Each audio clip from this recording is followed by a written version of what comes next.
exciting, Mrs. Drysdale, discovering that your next-door neighbors may be descendants of the very first settlers.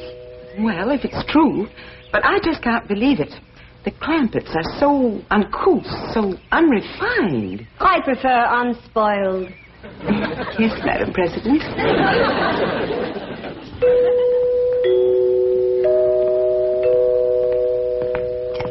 Jethro, did you ask your teacher over to Pot School about that music like I told you? Oh, yes, sir, Uncle Jed. She explained it to me, and I got it all wrote down.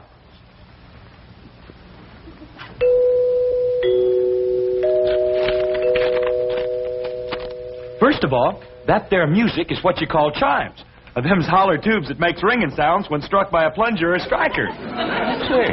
Oh, yes, sir. Now, there is a reason why them chimes only ring when somebody comes to the door. Like as if there was a lookout up on the roof of watching. That's right. You see, there is a little button, and pushing that button makes that plunger hit them chimes. Doggy. So whilst you go ahead and go to the door, I'm going up on the roof and catch that rascal that's pushing that button.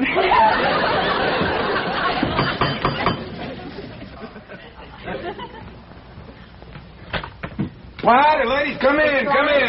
Good morning. Good morning, Mr. Clampett. Have a chitlin. Oh, what a treat, of course. Thank you. Thank you. Where's Granny? Oh, she's out in the kitchen stone grinding some cornmeal. Stone grinding cornmeal? Now, that's something we must see, Mrs. Drysdale. Come along. In a moment, Madam President. Mr. Clampett, will you tell your cousin Pearl that my car and chauffeur are at her disposal? Sure will. Pearl! You going to eat your chitlin? Oh, yes, of course.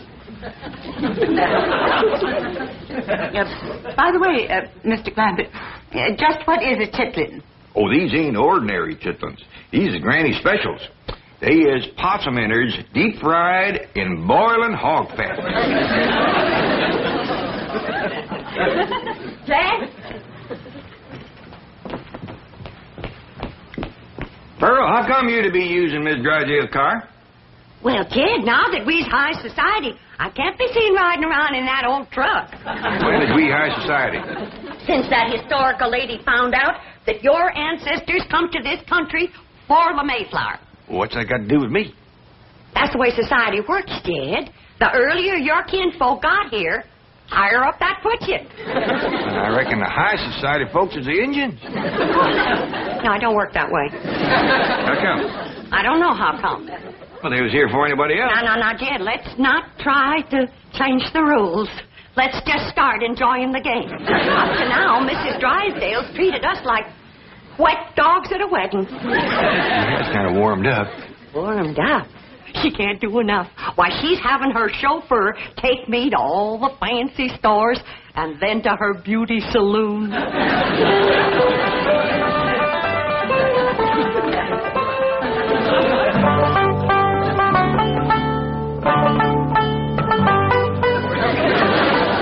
I'm certain there must be an easier way to grind corn. Oh, there is. Now, back home, we took our turn of corn to the grist mill down by Catfish Creek. Here in Beverly Hills, they ain't got no creek nor river to turn the mill wheel. So we have to go back to grinding corn like we learned from the Indians. But surely any supermarket would... Mrs. Drysdale, this is a priceless experience. A direct contact with the past. You can read about these things. But to actually participate in activities familiar to our ancestors it's to hold history in our hands. I don't think I could hold anything in mine. Smarter might, do they? I'm afraid they do. Isn't it shameful how soft we've gotten? Well, you come on over here, Miss Drysdale. There ain't nothing like hot soapy water good for sore hands. Oh, thank you. And this here soap will take the sting out of the pain. You're very kind. And while you got your hands in the hot soapy water, why, you might as well do a few of these dishes. Dishes? Well, you seem to set quite a store on handling all of these old historical pewter pots and pans. Oh, I do. But I have to meet my husband at his bank immediately. In fact, I'm late now. Well, don't you worry, Miss Drysdale. I'll save up a bunch of thrills for you, like churning and lye making and corn husking and chicken plucking and goat milking.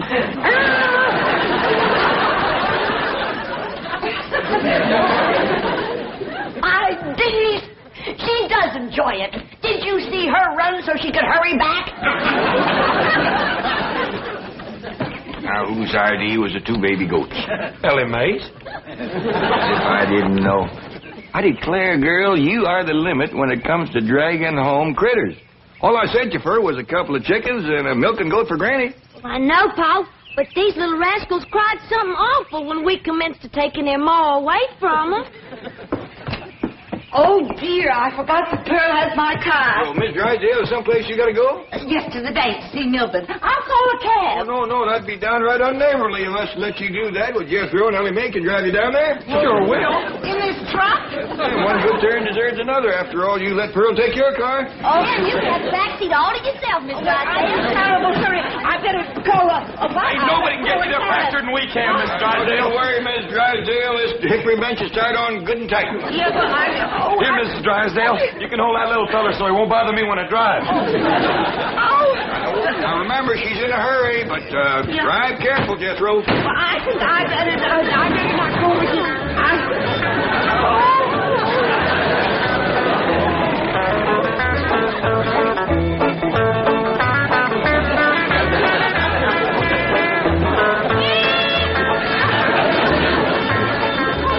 Everyone is staring at me. I bet you it's that beautiful new hat they're looking at. I have to drive down the main street of Beverly Hills. It's the quickest way to the bank, Mrs. Drysdale, and you said you was in a hurry. One side, everybody, get out of the way. Please. We're doing the best we can, Miss Drysdale. Get out of the way. That's the Miss Drysdale making noise like a siren. Come on, move over.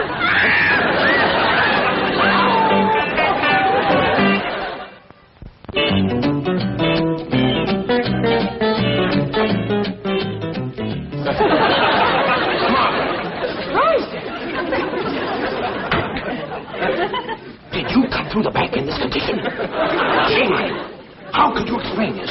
The clampett. Don't want to hear any more complaints about the clampets. Oh, they may be a bit unrefined, but at least they don't run around the streets of Beverly Hills. Smash! What happened to your beautiful spring hat? Oh, boy, a crying jag. Get some coffee, I'll get her walking.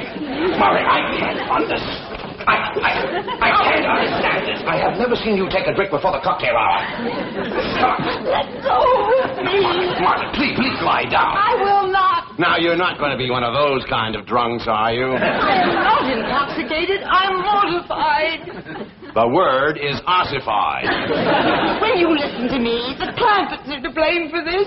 Oh, of course. And I suppose Granny gave you some of her corn? A huge bowl like this. Here we are, Mrs. Drysdale. Have a sip of this. Thank you, I shall. Oh, that does help. Tell me, confidentially, what did happen to your hat? It was eaten by a goat. Have some more coffee, Margaret. Mrs. Drysdale, you really must get a grip on yourself. Now, if Mrs. Miss Standish verifies that the clampets are indeed first family material, then you too will be in the spotlight. I'll be in the hospital. So help me, if those uncouth hillbillies become my social peers, life will cease to be worth living. Oh, Miss Hathaway, take me home. Margaret. What happened to your car? Did it get smashed too? Cousin Pearl has it.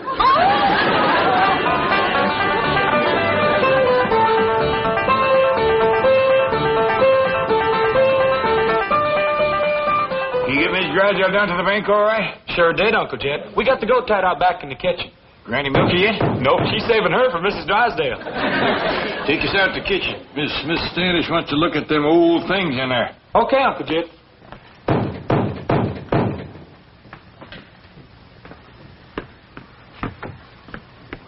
Come in, whoever you are.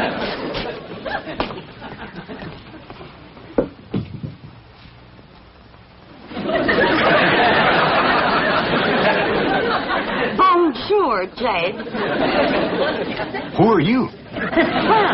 S'il vous plaît. Pearl who? Your cousin. What did they do at you at that beauty saloon? That's salon, s'il vous plaît. And they made me glamorous. They ruined your hair. They took out all the color and the curl, too. This ain't my hair. This is what you call a flatter wig. All them high society women is wearing them now. How come? Ain't they got no hair of their own? Of course they have. But variety is the spice of life. S'il vous plaît. What's that s'il vous plaît? I thought you'd never ask. That's our strength. What does it mean? I don't know. But all them society women in the beauty salon kept saying it to the fellas that was fixing their hair. I tell you, Jed, we gotta learn us some French if we're gonna be in high society. Mr. Chauffeur, you may go, s'il vous plaît. Very good, madam. Good day, sir. Yes, sir. Sure is, if it don't rain.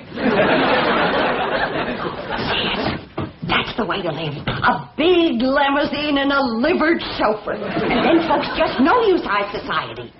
All you gotta do is say a few of them French words, and they go to bowing and scraping all over the place. What's all this stuff? Them surprises for everybody. High society surprises. You ain't getting me in one of them wigs. Uncle Jed, Granny wants... Bonjour, monsieur. Who's she? I'm your ma. S'il vous plaît, that's all. Ma? Where'd you learn how to speak Italian? Hey, Granny! Elly, come look at Ma. She fell head first in a flour barrel. We got our work cut out for us, making high society out of that one. See who play that again.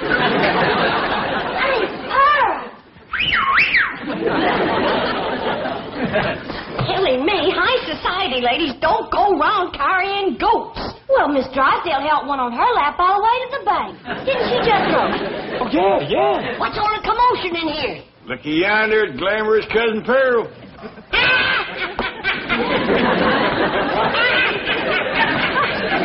Would you kindly tell me what is all so fired funny? You wouldn't know a high society woman if you'd see one. Well, I sure don't see one around here. Hey, look at all the fine surprises here Cousin Pearl brung for us. What'd you bring for me, Ma? Now, you find out. Now, I did a lot of checking today, and I found out that high society folks, especially rich ones like us, they have what you call hobbies. Hobbies and sports. What's them? Them things to keep them busy, because they don't do no work. Well, that lets me out. No, Granny, it's all right to work, long as the other high society people don't know you work. See, high society folk is always bored. How come? I ain't sure. Probably because they don't work. Well, why don't they just work and not bother with Now, Jed, let's not go to changing the rules again. We're just getting into the game. All right, Pearl, tell us what you want to do. Well, Mrs. Smith Standish said they might be wanting to take our picture for the high society page in the newspaper. So I figured we got to look like high society. Now, all of you go and put your clothes on, and when Miss Smith Standish sees us, she won't have to be ashamed. I don't think I want to get mixed up in this nonsense. Granny, please. Oh, come on, Granny. Since it pleasures Pearl so much, it can't hurt us none. Besides, Pearl knows a lot more about high society than we do. Thank you, dear.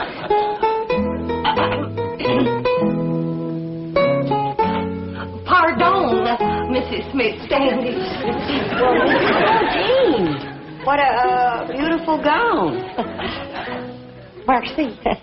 This is my tea-drinking, bridge-playing dress. S'il vous plaît. Oh, you speak French? Oh, yeah. I mean, oui. Quelle surprise, charmant. Aimez-vous parler français? Well, you see, I speak it, but I don't quite understand it yet. Ah, c'est bien dommage. Mrs. Smith Standish, didn't you say that they might want some pictures of us for the paper? Oh, yes, if my research data is corroborated at FFTA in Virginia. Why, pictures of the Clampett family will be on front pages of newspapers all over this country. That'll include me, won't it? But of course. Well, I just want you to know you won't have to be ashamed of us. Now, why would I be ashamed? Well, you know, not having much education and culture and hobbies and not speaking French and all. That is, the others. Well, you don't have to worry, because I've been working on them, and you're going to be proud when you see them. Now, you sit right here, and I'll introduce them one by one.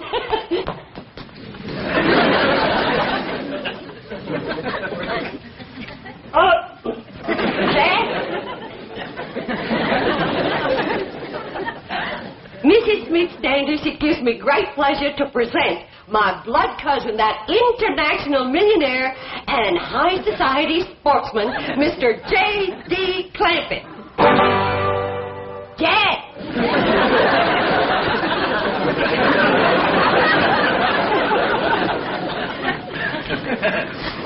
Do something, Jed. Polo first. I don't know how you polo. I feel like a dang fool. Look at this thing. I don't know whether you snare them or knock them off trees. Well, you go sit over there, Jed. We'll be drinking tea and playing bridge directly. Granny, you're next. And now it gives me great pleasure to present that famous high society dowager and international sportswoman, Granny, whose favorite hobby is big game hunting in darkest Africa.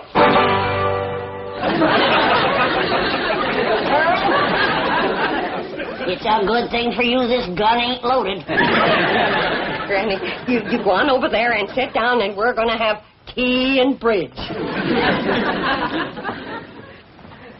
Now, those of us who is high society knows there just ain't nothing more cultured than ballet dancing. And so it gives me great pleasure to present them wealthy, bored, international young'uns whose favorite hobby is ballet dancing, Ellie Mae and Jethro. How beautiful. That's only hair. Come on out, Jethro. I ain't gonna do it. Jethro, come on out. I don't want to, Ma. You look fine. You're just dripping culture.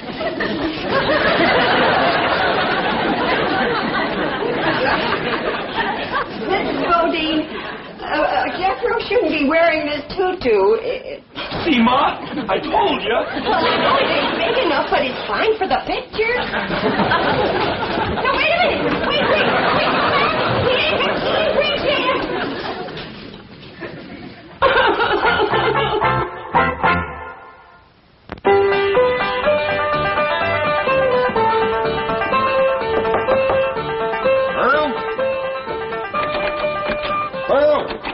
Pearl? Go away.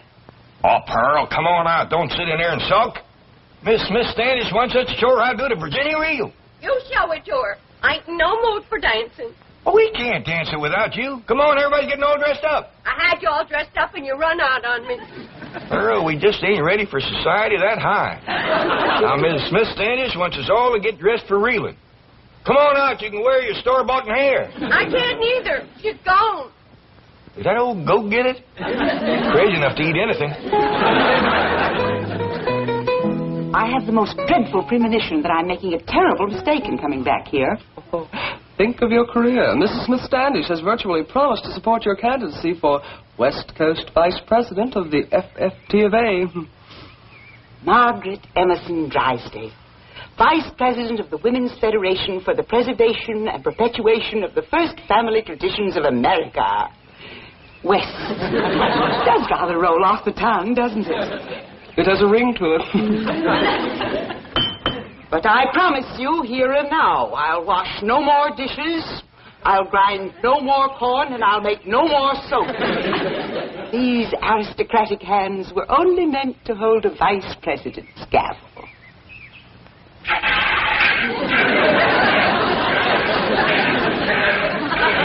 Oh, you're doing beautifully, Mrs. Drysdale. I'm proud of you. You sure got the hands for it, ain't you? Miss Drysdale, your husband's here. He's going to dance with us. Thank goodness. Oh, my hands. My hands.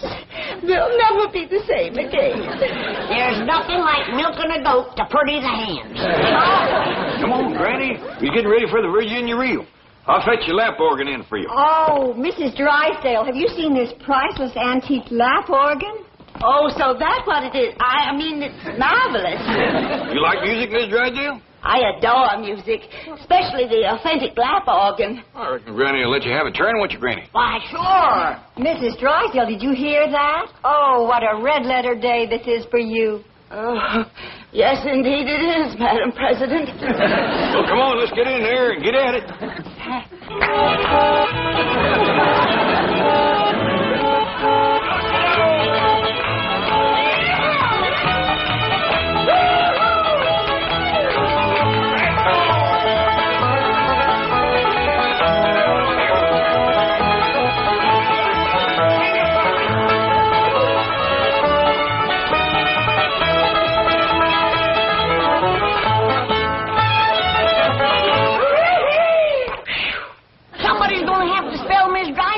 She's all pumped out. Excuse me, Mrs. Miss Standish, I wanted the telephone. It's long distance from Virginia. Oh, that's headquarters.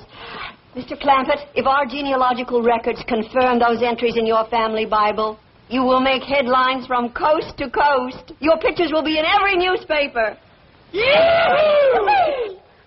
As direct descendants of the first family to settle Jamestown, you'll be celebrities, all of you. You'll be on radio, television, flown to New York for a ticker-tape parade, then on to Washington to meet the president, address a joint session of Congress.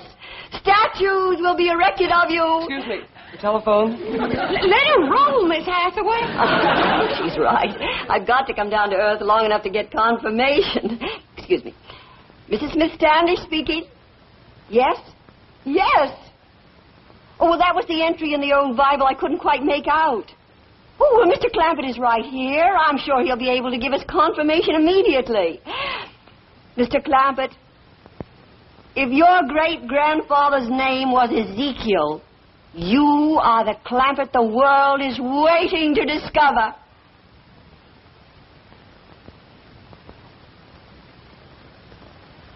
Well, now, I kind of hate to disappoint you, ma'am, but his name was Jeremiah.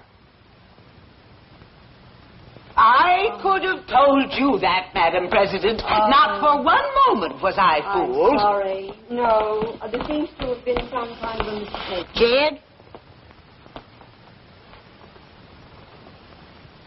What's ailing you? You know doggone good and well your great-grandpappy's name was Ezekiel. Yeah, I know, Granny. But what would an old mountain goat like me have to say to the president and Congress? Come on, everybody, let's have another Virginia reel. Yeah!